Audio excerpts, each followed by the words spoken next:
시청자 여러분, 안녕하십니까? AI 뉴스 경인입니다. 첫 번째 소식입니다. 인천시가 4차 산업혁명의 핵심 기술인 블록체인에 기반한 디지털 경제특구를 만들기로 했습니다.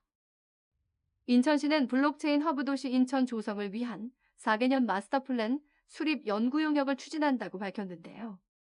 블록체인 허브도시 인천 조성은 유정복 시장의 공약 사업으로 4차 산업혁명의 핵심 기술인 블록체인 기술에 기반한 디지털 경제특구 조성 등 세계 초일류 도시 인천 실현을 위한 핵심 과제 중 하나입니다. 이를 위해 시는 4개년간 단계별 구체적인 실행 전략을 도출해 인천시 블록체인 산업의 발전 방안을 마련하고 장기적으로 블록체인 허브 도시 조성 전략을 수립하기 위해 연구 용역을 진행하게 되는데요.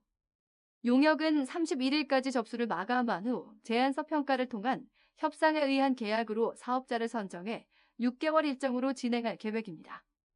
이후 내년부터 4년 동안 140여억 원을 들여 블록체인 산업 선도 도시 구축에 나설 방침인데요.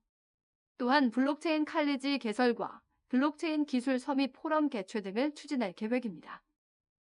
부평구가 산곡동 제3보급단 부지에 청소년 캠핑장과 수목원 등을 조성하는 방안을 검토하기로 했습니다. 구는 오는 16일 산곡동 제3보급단 부대 이전 태스크포스 실무협의회를 열고 부지 활용 방안을 논의하기로 했는데요. 이 자리에서 구는 부대가 떠난 뒤 해당 부지를 특화공원으로 조성하는 방안과 함께 주민에 개방된 야구장 등 기존 체육시설에 대한 정비와 개선도 함께 논의할 계획입니다. 특히 특화공원에는 청소년 캠핑장과 수목원 등이 들어서는 내용도 포함되어 있습니다. 제3보급단 이전 사업은 인천시와 국방부가 지난 2019년 업무협약을 맺은 뒤 올해 초 기획재정부 심의를 통과했는데요. 해당 부대와 예비군 훈련장은 부평구 북에 일신동 등지로 이전하고 84만 8천 제곱미터 규모의 주둔지 부지는 시민들을 위한 공간으로 조성될 예정입니다.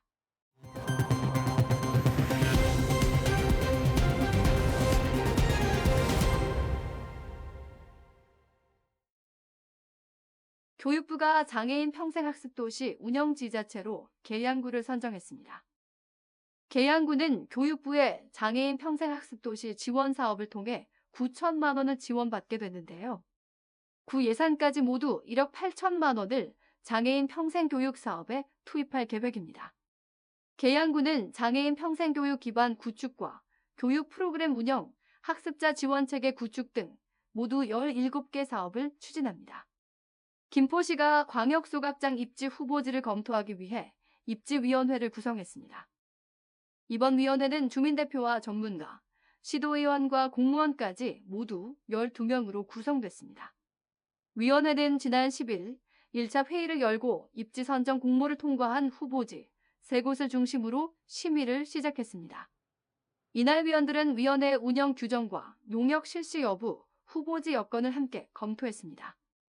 한편 김포시는 입지선정위원회는 광역소각장에 대한 주민 관심도가 높은 만큼 관련 절차에 따라 공청회나 주민설명회를 열 계획입니다. 인천시가 행정체제 개편을 위한 지역 의견 수렴에 나섭니다. 시는 중구와 동구의 통합, 조정과 서구 분할을 골자로 하는 행정체제 개편에 대한 지역 의견 수렴을 진행한다고 밝혔는데요. 생활권과 행정구역이 달라 초래되는 주민 불편 해소와 행정 수요 대응을 위해 지역 맞춤형 행정체제 개편을 추진해 미래 성장 동력 기반을 마련한다는 입장입니다. 앞서 시는 시민과 전문가, 지방의회 의원 등으로 구성된 대표 소통기구인 시민소통협의체를 개최한 데 이어 중동, 서구 권역별, 대상별로 주요 사회단체와 주민대상 설명회는 물론 지방의회와 지역구 국회의원 설명회도 병행할 계획인데요. 특히 시는 국회 협조가 필수적인 만큼 지역 정치권과도 소통을 강화해 나가겠다는 방침입니다. AI 뉴스 경인을 마칩니다. 시청해주신 여러분 고맙습니다.